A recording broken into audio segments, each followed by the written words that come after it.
Olá a todos, meu nome é João Vitor, sou aluno da professora Maria Emília, de doutorado. Também sou professor lá do Instituto Federal de Brasília, campus Taguatinga, dos cursos superiores em computação. E vou falar hoje um pouquinho do meu trabalho, né, do doutorado, que é a identificação de telomerase RNAs nas leveduras, né, vamos dizer assim, nos fungos, tá certo? Bem, a minha apresentação ela vai estar dividida em 7 tópicos, 7 sessões. A primeira dela eu vou fazer uma breve contextualização, né, do meu problema, né, do que é uma telomerase RNA, quais são os seus problemas, né, em identificá-las nas leveduras, qual é o principal objetivo, o plano que a gente está utilizando para identificar essa molécula nas cândidas, né, que é um grupo específico aí das leveduras. Vou apresentar algumas abordagens que venho utilizando, né, para identificá-las. Primeira abordagem utilizando sintenia e algumas outras abordagens que eu estou utilizando para identificar regiões onde que fazem parte, né, da telomerase RNA. Uma delas, né, são as regiões intrônicas das telomerases RNAs nas leveduras e também a região de template sequence. Também vou falar um pouquinho sobre isso. E por fim aqui eu acabei não colocando, né, os próximos passos da pesquisa. Primeiramente, o que é a telomerase, gente? Telomerase vai ser uma molécula que a gente tem, né? Ela é chamada de Ribonucleoprotein Complex, que vai adicionar pequenas repetições de DNA, também chamadas de telômeros, né? Quer dizer, desculpa. Vai adicionar essas pequenas repetições de DNA nos finais do cromossomo, né? Onde a gente normalmente chama de telômeros. E aí, isso vai compensar, né, as perdas causadas aí por replicações incompletas ou degradação celular. É essencial essa presença desses telômeros nos finais dos nossos cromossomos. Basicamente, né, eles têm um papel aí no envelhecimento celular. A atividade telomérica ela acontece aí normalmente de uma forma mais acelerada em 90% das células cancerígenas. E o estreitamento dos telômeros, eles normalmente são associados a vários tipos de doenças diferentes, como, por exemplo, anemia plástica, fibrose pulmonar, esqueratose congênita, entre outras aí, o que torna, né, o estudo da telomerase algo muito importante para que a gente possa aí, ajudar, né, nas pesquisas, por exemplo, de câncer, de envelhecimento, entre outras. Bem, a telomerase, gente, ela é formada basicamente por dois componentes principais. A telomerase reverse transcriptase, que normalmente nas leveduras, né, é chamada de ST2P, e o que a gente está procurando aqui, que é o telomerase RNA, também chamada de TER.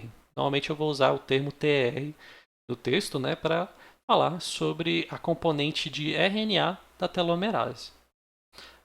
Bem, nessa região de telomerase RNA, por que ela é importante?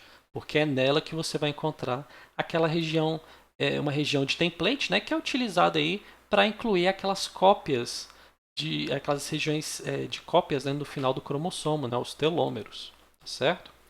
Bem, também a telomerase RNA ela vai possuir um grupo de proteínas acessórios em diferentes tipos de organismos. Aqui eu estou exemplificando alguns deles. Por exemplo, esse complexo de disquerina em vertebrados. Nas leveduras, né, a gente encontra grupos de proteínas EST1, EST3, o anel de SM ring. Né? Todas as regiões vão ser locais de binding, né, de ligação, de contato com outras proteínas. Então, essas regiões normalmente vão ter um padrão bem definido e elas podem ser, é claro, né, utilizadas para identificar uma telomerase RNA. Bem, os componentes de uma telomerase RNA. Nós temos aí 4 componentes essenciais para a atividade de telomerase. São esses 4. O Core Enclosing Helix, também chamado de CEH. O Template Boundary Element, né, que é nessa regiãozinha aqui que vocês podem ver na figura. Template Sequence, que é essa região onde ela vai servir de molde para a construção, né, dos telômeros, né, dessa repetição nos finais do cromossomo e um pseudonode, né, que normalmente é essa estrutura, diria que de secundária para terciária, né, onde você tem a ligação entre um nucleotídeo com o outro, certo? Bem, essa dobrinha aqui ela é característica de um pseudonode. Essas regiões em verdes, né, são regiões então de contato com outras moléculas. Então, por exemplo, nessa região aqui em verde, onde tem essas principais componentes, né, que formam aí o núcleo catalítico da sequência, né, ou seja, a parte mais importante da sequência, nela vai ter uma superfície de contato, né, uma ligação, um binding, com a telomerase reverse transcriptase, que é a outra parte da telomerase. Bem, além desses daqui, né, a gente também tem outras regiões interessantes. A primeira dela é o ARC, né, que é a área de conectividade requerida, né, onde você tem aqui basicamente a combinação do Core Enclosed Helix e do Template Boundary Element. Essas regiões aqui elas são bem importantes, né, porém ela é um pouco difícil de usar, né, para a busca de homologia. Por quê? Porque essa região aqui ela envolve uma visão de uma estrutura não apenas unidimensional, né, uma sequência. A gente não vai olhar só para uma sequência. A gente tem que ver a estrutura espacial dessa sequência para determinar o arc.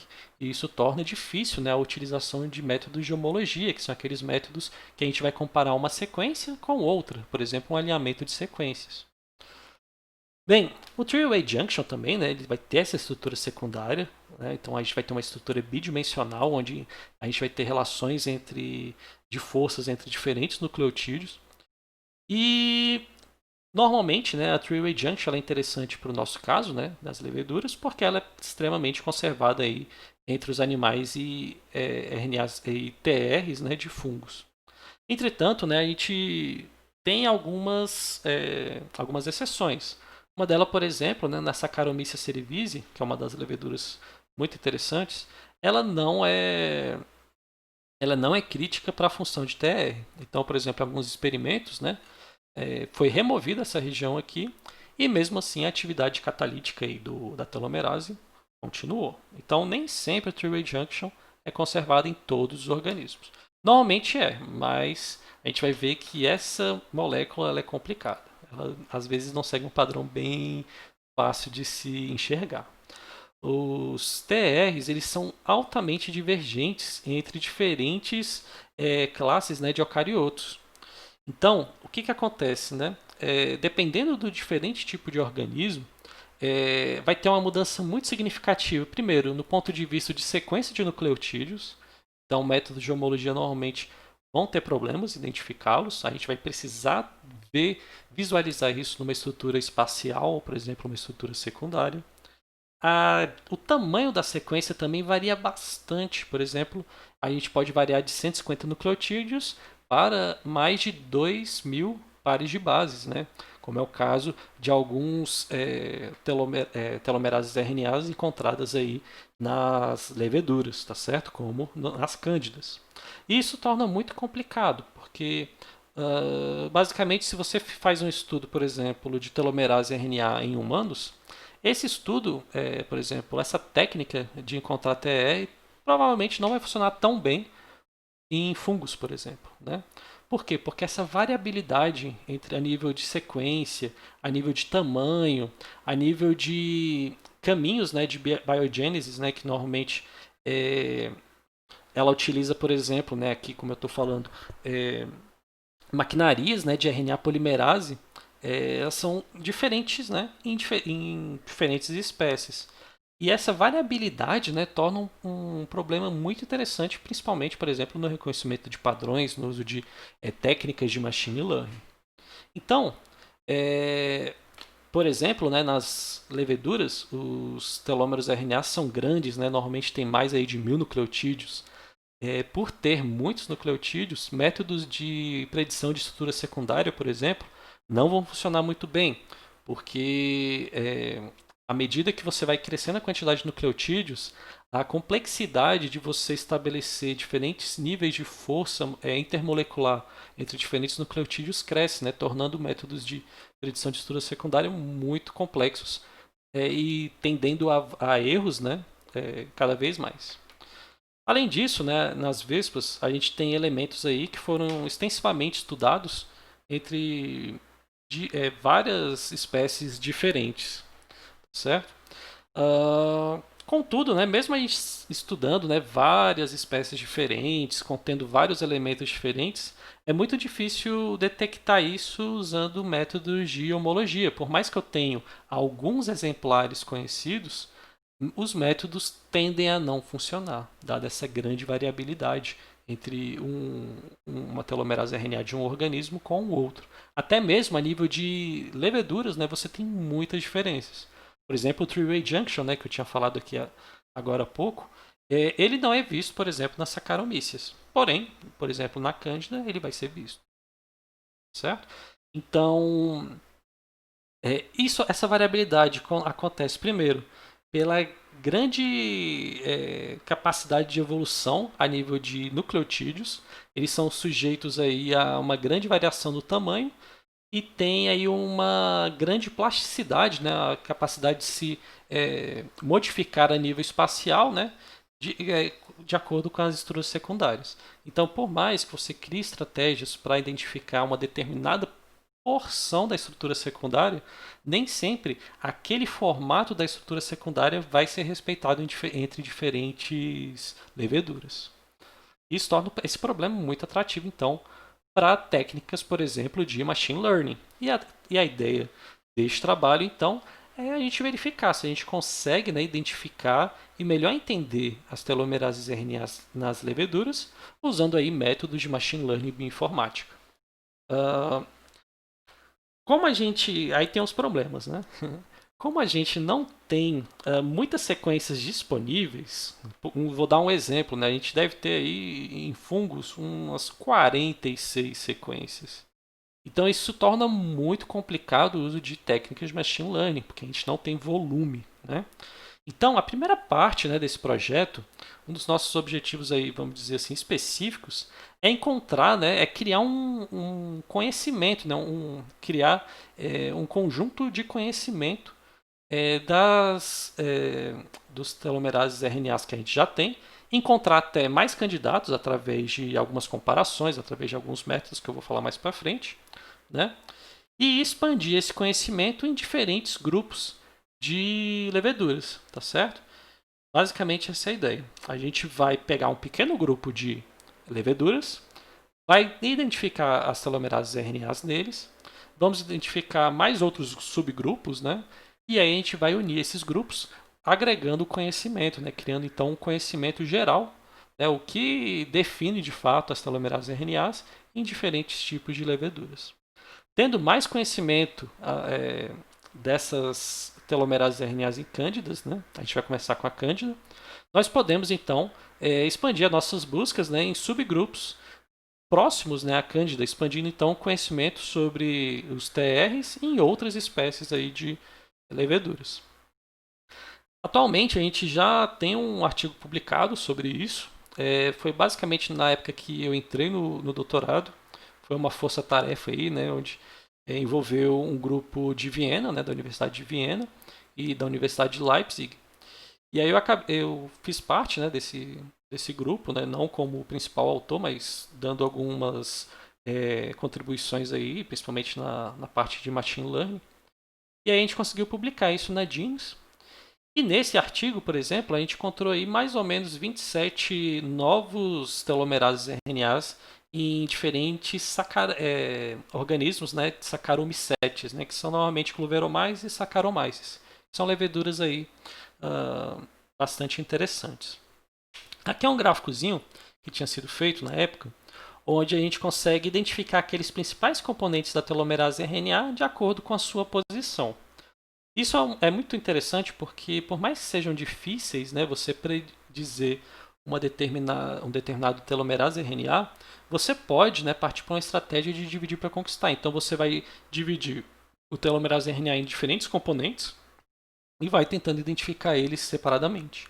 Se você identificar esses componentes numa ordem específica, isso significa, né, se você tiver essa ordem sendo respeitada, normalmente, por exemplo, vocês podem ver aqui que alguns começam com KU, outros com T, né?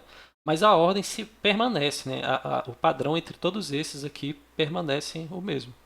Então, essa é uma das abordagens, né, que a gente pode usar para encontrar as telomerases RNAs. A gente vai encontrando os seus componentes e verificar se eles seguem uma determinada ordem. E também é um tamanho aceitável, é um tamanho normalmente visto aí por organismos próximos. Bem, qual é a ideia, gente? Nesse primeiro trabalho que a gente fez, a gente encontrou algumas, né, informações sobre telomerase RNA em um subgrupo específico aí das leveduras. A ideia do trabalho, então, é qual? A gente, nessa primeira parte, né, de ampliar o nosso conhecimento, é, aumentar, né, fazer a mesma abordagem aqui, uma abordagem parecida, similar, para encontrar outros subgrupos e expandir todo o nosso conhecimento de telomerases RNAs para todos esses tipos de organismos aqui. Qual é a ideia? Nem todas as características de telomerase RNA desse subgrupo vão ser encontradas em outros subgrupos. Mas na medida que a gente tiver conhecimento dos vários subgrupos aí, por exemplo, da Saccharomyces, a gente pode começar a criar, né, um conhecimento do que os une, né, o que esses diferentes subgrupos têm que tornam, né, a telomerase RNA, por exemplo, né, quais são as suas características. E aí, a partir disso, a gente pode criar um método, por exemplo, de inteligência artificial, né, de machine learning, para identificar isso em outros organismos, né? Tentar descobrir se há um padrão, né, de, por exemplo, de modificação de uma telomerase para outra. Qual é o plano, gente? Qual é o plano para encontrar esses telomerases RNAs nas cândidas? O plano ele basicamente vai ser dividido aí em 5 partes. A gente coleta primeiro os genomas de cândida disponíveis aí na literatura. Vamos identificar os flanking genes, que normalmente são genes que eles estão em uma posição, né, que vai basicamente é, ficar entre, né, uma molécula de telomerase RNA. Então, lá no genoma vai ter uma região onde eu encontro a telomerase RNA, né, e ela vai estar surround, né, eu acabei esquecendo essa palavra, ela vai estar entre dois genes diferentes. A gente vai chamar esses genes de flanking genes, tá certo? Então eu vou ter um gene na esquerda, um gene na direita, e no meio eu vou ter uma possível sequência de telomerase RNA. Além disso, a gente vai encontrar, né, as features, né, os componentes, né, conhecidos aí da telomerase RNA, né, os componentes dele, olhando então para as regiões entre os flanking genes, né, nessa região aí que a gente vai chamar de sintenia, certo? Depois disso, né, que eu identifiquei essa região, né, então eu reduzi o meu espaço de busca e encontrei os meus componentes conservados, eu vou descrever as diferenças entre tRNAs, por exemplo, em Cândida e em outros TRs de fungo. E aí, a partir do conhecimento entre diferentes subgrupos, eu vou combinando essas subárvores até ter o conhecimento geral, né, sobre telomerase RNA nos fungos, né, nas leveduras. Normalmente, levedura e fungo têm uma similaridade, né, então por isso que às vezes eu falo fungo, às vezes eu falo levedura. Bem, na primeira fase então de coletar genomas de Cândida, né, a gente fez o download de todos os genomas que a gente conseguiu de Cândida, dando prioridade, né, a genomas RefSeq, né, que normalmente é um banco de dados mais curado, com mais garantia, né, de que aquele genoma foi montado corretamente. E além disso, a gente também fez download de alguns organismos próximos, né, relacionados ao Cândida. O que é isso, gente? Basicamente, aqui eu não vou mostrar porque é uma tabela bem grande, né? Normalmente as cândidas mais famosas são essas, né? A maltosa, tropicalis, albicans, parapsiloses, etc. Porém, existem algumas outras cândidas que, na medida do progresso da ciência, né? Elas foram percebendo que elas são de outras classes. Então, por exemplo, essa Cândida Chatavi Frag, por exemplo, né? Elas são muito relacionadas a um outro grupo, né? Uma clade chamada de Kurtzmanniella. E aí a gente vai ter várias outras cândidas, né, que não são muito parecidas com as cândidas tradicionais, certo? Então, nessa fase, né, eu marquei aqui em amarelo todas elas, muito grande, então acabei não colocando na apresentação. Eu fui pegando todas elas, né, e tentando, né, de repente, ver alguma relação entre elas. Afinal de contas, né, elas já foram classificadas algum dia como cândida. Então talvez tenha alguma relação, né, da telomerase RNA entre elas. Bem, primeira fase então, basicamente, a gente vai identificar as regiões de TR por sintenia. Então a gente vai, aqui são alguns genes, né, que foram pegados da literatura. A gente vai pegar esses genes, fazer uma abordagem de BLAST, por exemplo, né, usando homologia aí para encontrar os flanking genes.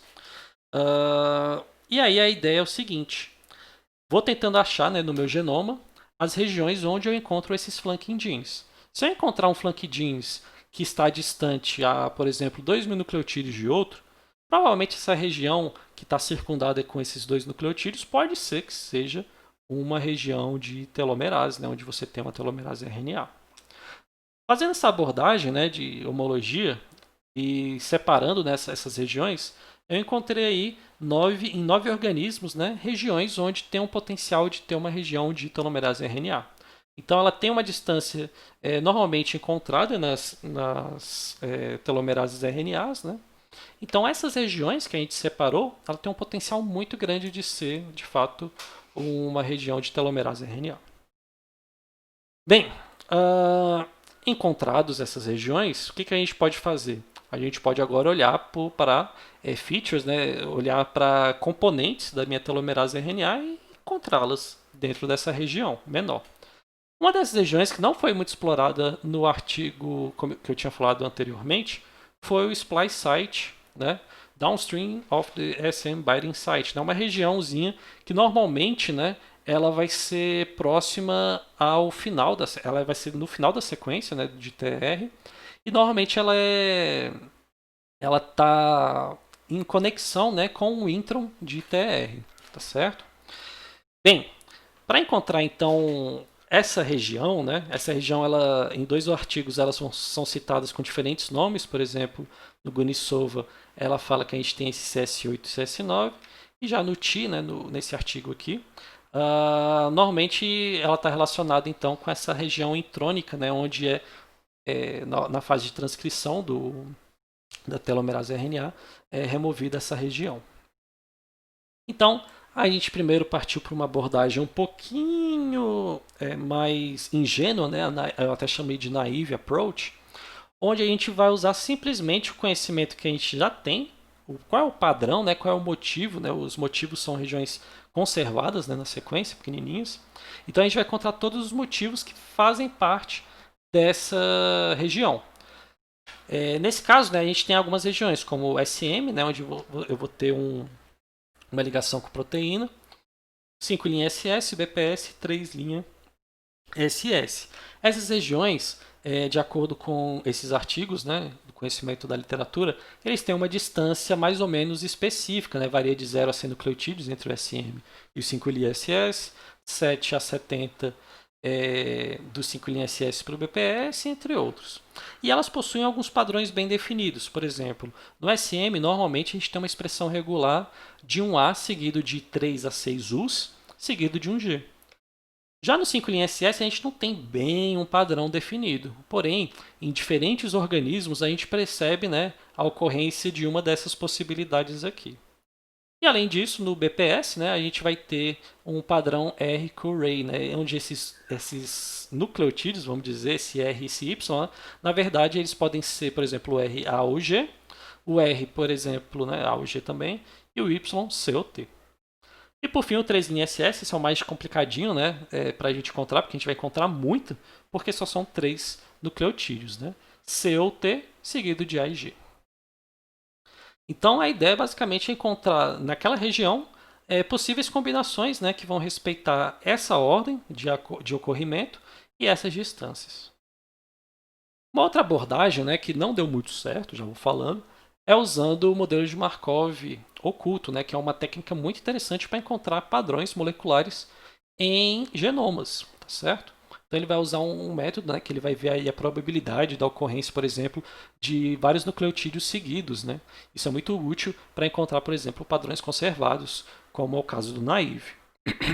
Isso é interessante porque a gente não vai ficar se baseando apenas naquela região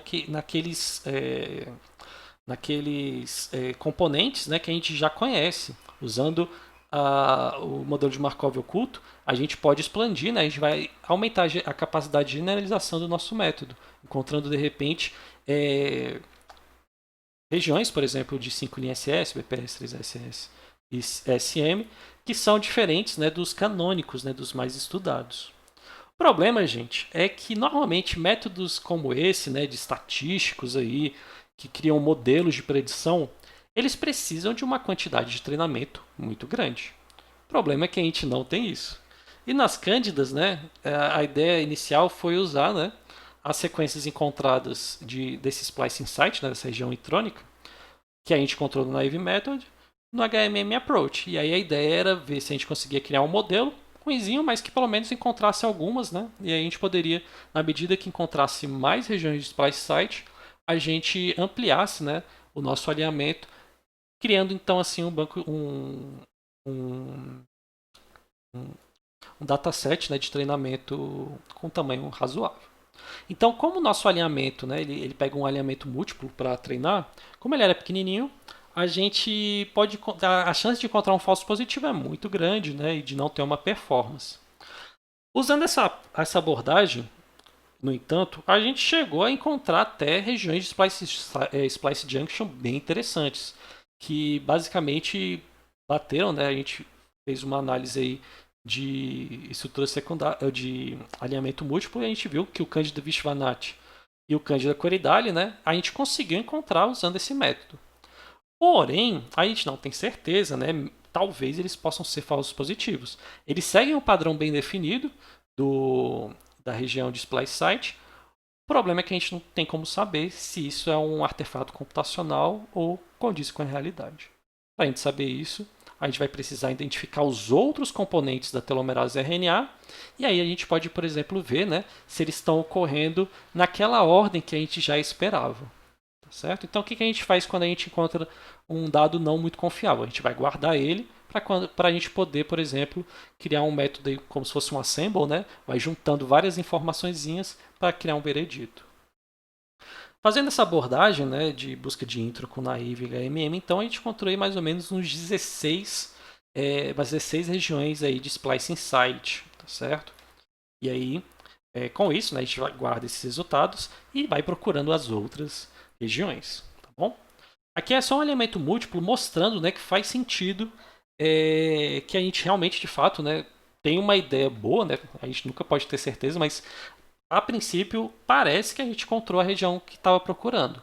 Aqui eu marquei, né, as regiões conservadas, né, e elas seguem basicamente a mesma. Nessa parte do alinhamento, né, do genoma, a gente vê que elas estão batendo nas mesmas regiões, com dados muito parecidos. Aqui teve uma pequena desordenamento aqui do alinhamento, porém, fazendo uma estratégia, né, de alinhamento manual, você consegue corrigir esses pequenos defeitozinhos até do próprio método de alinhamento múltiplo. Além disso, né, a gente também já pesquisou um pouquinho sobre as template sequences. As template sequences é um pouco complicado. A gente tem algumas delas expressas, né, estudados aí, usando métodos biológicos mesmo para encontrá-las. A gente tem então, por exemplo, aqui alguns cândidas já encontrados, né? Aqui no caso são os telômeros, né, que são encontrados aí nas extremidades do cromossomo. E aí, para encontrar o template sequence é fácil, é só a gente fazer o complemento reverso da sequência, que aí a gente encontra a template sequence, tá certo? A gente pode pegar essa template sequence, fazer um blast, por exemplo, e encontrar na posição, né, na região que a gente estava pesquisando. Bem, algumas delas já foram até encontradas, né, pelo grupo de Viena. Eles já estavam pesquisando isso antes de mim. Basicamente, essas sequências aqui são um complemento reverso dessas. E a ideia, né, eu também fiz um teste para validar, né, para verificar se isso estava correto. Eu usei aquelas minhas regiões de sintenia e procurei essas sequências lá. E eu realmente encontrei, né, e elas estão antes do splice junction, que era esperado. Isso dá uma garantia maior, né, do que os nossos achados fazem sentido. Se eu encontrei o template sequence splice junction e eventualmente encontrar as outras regiões, eu vou ter uma certeza maior de que eu realmente encontrei o telomerase RNA. Bem, para essa abordagem de template sequence, eu usei o BLASTN Short, que é basicamente um BLASTN usado para encontrar sequências muito pequenas. O Problema, gente, é que como a sequência de template não é muito grande, até que a Candida é um pouquinho grande, ela tem uns 20, 23 nucleotídeos. Se você olhar em alguns outros, por exemplo, Saccharomyces, ela tem aí muito poucos nucleotídeos. Isso torna a busca, né, por similaridade muito complicada. E aí o que acontece? Depois que a gente roda o Blast, algumas dessas regiões de sintenia, elas geram uma quantidade muito grande de possíveis candidatos a template, né? Muitos deles podem ser simplesmente combinações ao acaso. E aí, qual desses eu escolho? Qual dessas opções eu vou escolher? Uma dessas opções, por exemplo, é encontrar hits, né, do Blast, que tem um tamanho similar, né, às conhecidas. O problema é que nem sempre a gente vai ter só uma possibilidade. Às vezes a gente pode ter vários possíveis templates, region, sequences de tamanho similar. O que a gente faz? Guarda isso tudo, né? Já que a gente não tem certeza qual é, a gente guarda esse resultado e procura os outros componentes. Quando a gente tem os outros componentes, a gente pode chegar através daquela ordem, né, de aparição, qual é o verdadeiro, tá certo?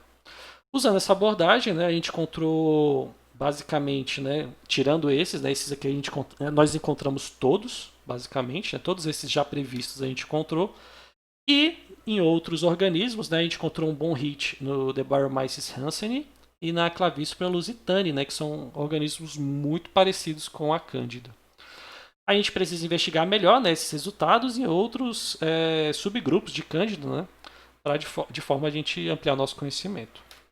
Bem, gente, o tempo já está bem esgotado aqui. Só finalizando, eu também posso. Eu tive uma outra abordagem, não funcionou muito bem, né? Que era encontrar as repetições de telômeros, né, nos finais do cromossomo. Se eu sei que o telômero tende a repetir várias e várias vezes no final do cromossomo, basta eu pegar o final do cromossomo, verificar qual é a repetição e fazer a busca no BLAST. Problema: nem sempre é isso que vai acontecer. Na verdade, isso praticamente nunca aconteceu, não funcionou. Por quê? Porque normalmente o método de montagem de genomas eles têm um grande problema, né, com repetições. Então, normalmente, essas repetições são perdidas na fase de montagem do cromossomo. Então, a gente não tem como. Na hora que a gente vai procurar os finais dos cromossomos fabricados, normalmente essas regiões de repetições somem. E aí você não consegue encontrar repetição nenhuma. Às vezes você pode até usar uma repetição, mas elas podem ocorrer de maneira aleatória. Às vezes eu posso ter uma repetição ao contrário, então eu tenho uma sequência AATT, ela pode ser seguida de um TTAA ou pegar um AATTAA. Então vai ter várias repetições, mas elas podem estar ocorrendo de maneiras aleatórias. Isso torna muito complicado a encontrar esses template sequences sem que seja uma forma aí biológica, tá certo? De análise. Bem, os próximos passos, então, para o nosso trabalho, esse trabalho ainda tá, eu diria que está no começo ainda, né? Por mais a gente fez muita coisa, mas a gente ainda tem muito ainda a fazer. É encontrar os outros componentes TR, né? Que listei alguns aí que a gente pode procurar. Melhorar, né, as técnicas de splice junction, encontrar abordagens de encontrar o template que fazem mais sentido e muito mais, né? Tem aquela questão da combinação das árvores, juntar tudo isso, criar um conjunto de características, né, que unir esses subgrupos, né, e pode ser usado e possa ser usado aí no machine learning, né? Esse trabalho ele é um desafio bem grande aí com o machine learning, porque além de a gente usar o machine learning, a gente vai ter que criar o conhecimento necessário para que a gente possa começar a treinar alguma coisa. Então, um trabalho bem desafiador aí, eu tenho um certo medo aí, mas vamos ver aí o que vai dar. Eu agradeço todo mundo aí por estar assistindo nessa apresentação. Qualquer coisa pode falar comigo. Né? Um abraço.